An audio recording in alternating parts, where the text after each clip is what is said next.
Hello po, teachers. For now, I'm gonna show you how to download, install, and use Screencast-o-matic. So, una po, kailangan nating i-check ang ating laptop or desktop kung connected po tayo sa internet. Then, once connected sa internet, we just have to go to any browser. For this time po, I will be using Google Chrome.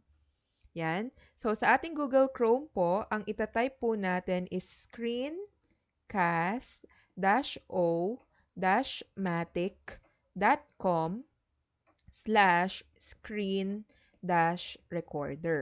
And then you just have to press enter. Then, yan. Kapag ginawa nyo po yan, actually, ang unang lalabas is ito. Yan. Launch free recorder, upgrade recorder. So, yan po ay gagamitin nyo kung online po kayong magre-record.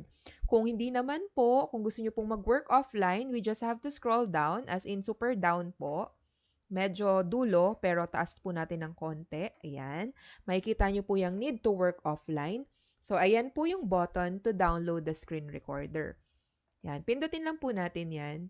And then, 17 MB lang po ang app. Kung mabilis po ang internet nyo, katulad niyan, nag-download po agad. And then, double-click for us to start the installation process. So, dito po, do you want to allow this app to make changes to your device? So, you just have to click yes. And then, isa-set up na po natin. So, next, install for anyone using this computer. And then, wait for some seconds kung mabilis ang laptop. Kung medyo mabagal po ang laptop, maraming files, medyo mas matagal lang po. Ito pong laptop, konti pa lang ang files. And then, lalabas po dyan is to start Screencast-o-matic, create desktop. So, sa atin po, dalawa po yung pinindot ko. Para pagka-finish ko po, lalabas agad si Screencast-o-matic. Tapos, makikita ko rin po sa desktop ko yung icon ng Screencast-o-matic. So, yan. So, minimize po muna natin. Sa una pong gamit, yan, i-update niya muna yung app. And then makikita nyo po dito yung Screencast-o-matic na logo. Ito po, kitang-kita natin dito. Ito na po yan. Nung kapag nag-start up na po, pag kinlik nyo yan, ito po yung launcher na lalabas. Meron po kasing plans ang Screencast-o-matic para ma-access nyo po yung premium niyan. Pero sa atin po, katulad ko po, ang ginagamit ko lang po is yung free. So we just have to click this launch free recorder. Kapag pinindot nyo po yan, mapapansin nyo po na bigla siyang dediretso sa isang browser para po dito sa screen recorder. So, ibig sabihin, gagawin mo siya online. Pero gusto nga po natin siyang gawin offline. So, ang kailangan lang po natin gawin is to minimize this. So, in this case po, dito po sa bandang baba, sa lower right button po, makikita nyo po yung kamukha ng logo ni Screencast-o-matic, which is this, yung circle po. So, click nyo lang po yan, and then lalabas, log in to screencast-o-matic.com or sign up, it's free. So, sa atin po, para magamit nyo po siya offline, you have to sign up for free. Ako po may account na, so ilalogin ko po yung akin. Ang ginagamit ko pong account dito is yung DepEd email po natin, since for school purposes din naman po ang use ng aking Screencast-o-matic. So, ayan, lumabas na po yung aking email. So, I'll just allow this one. And then, automatic, if you minimize this, lalabas po, nawala. So, dito po ulit tayo sa lower button.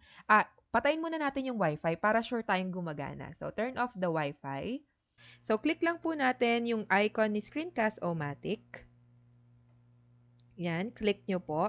And then, magpapakita po ang screen. Tiyanan! Ayan. So, click lang po natin si Launch Free Recorder. Okay na po ako sa free recorder, so I'll just use this one. So, Launch Free Recorder. Once click na po, ayan po, lumabas po agad po itong part na ito. First icon is for screenshot. Second icon is for screen recording. Third icon is for editing ng video.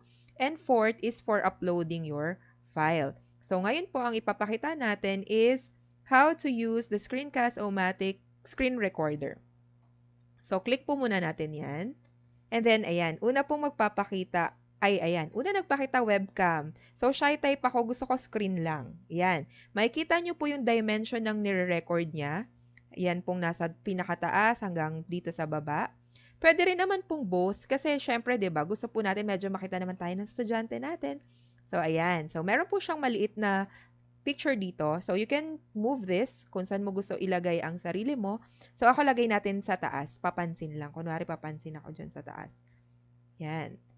Tapos po, may kita nyo rin po dito sa left pong part, yan, si screen, kung screen recording lang, kung webcam lang, or kung gusto nyo screen cam plus webcam. Maximum time po natin is 15 minutes. This is quite long. Hindi naman po natin kailangan i-maximize. Remember, in creating video lesson, dapat direct to the point po tayo and shorter kasi nga po yung attention span ng bata maikli lang. And then you also have the size of your screen. Yan, makikita nyo po yung paggalaw ng mic and then computer audio. Dahil free po tayo, hindi niya po nare-record kung ano po yung audio na lumalabas sa computer. So in this case po, pag ready na po kayo, just click this red button on the left, bottom left. So click. Then you see 3, 2, 1, action. So hi everyone! Welcome to my channel. Charot. So, ayan, nataranta ako, nag-click agad ako, wala pa yung aking PowerPoint. So, sa PowerPoint ko ngayon, kailangan kong i-open. Yan, open ko muna ang aking lesson kasi nakalimutan ko. Yan, eto na lang po ang gagamitin ko. Assignment sa Persipio. Ayan, so, dahil ready na ako, yan. So, I'll just click again the slideshow. Yan, so from here, I can start. Good day everyone. For this time, I would want to show you how to stop or to prevent the spread of COVID-19. Remember to stay home and we save lives. Again, we will be preventing keme-keme, kung ano pong gusto nyo sabihin, chika-chika lang. Yan, chika-chika pa rin po tayo. Kung gusto nyong dumaldal pa dyan, chika pa rin. Then chika-chika, chika-chika. Tapusin nyo po lahat ng sides. Yan, and thank you so much. Once done, dito pa rin po sa lower bottom niya, lower left, yan, bottom left, may pause po dyan. Pindutin nyo na po yung pause and then makikita nyo po yung word na done. So, pindutin natin yung done, then isi-save natin or upload. Sa saving po, yan, may kita po natin yung ginawa natin. So, pag pinlay ko po yan, hindi nyo lang po maririnig pero meron yan. Ayan, di ba? Chika-chika na ako dyan. Yan. So, di ba po yan po yung nataranta tayo. So, ang kinaganda po nito is you can actually drag, hold and drag kung saan nyo po gusto mag-start. So, ako po, mag-start po ako kung nasan yung video ko. So, ang video ko po ay banda, ayan. So, dito na banda. So, from here, I could now play. Ayan. So, since okay na po ako, I'll just click here, this. Diyan lang po, click lang po kayo dyan. Then, you'll have here, save as video file.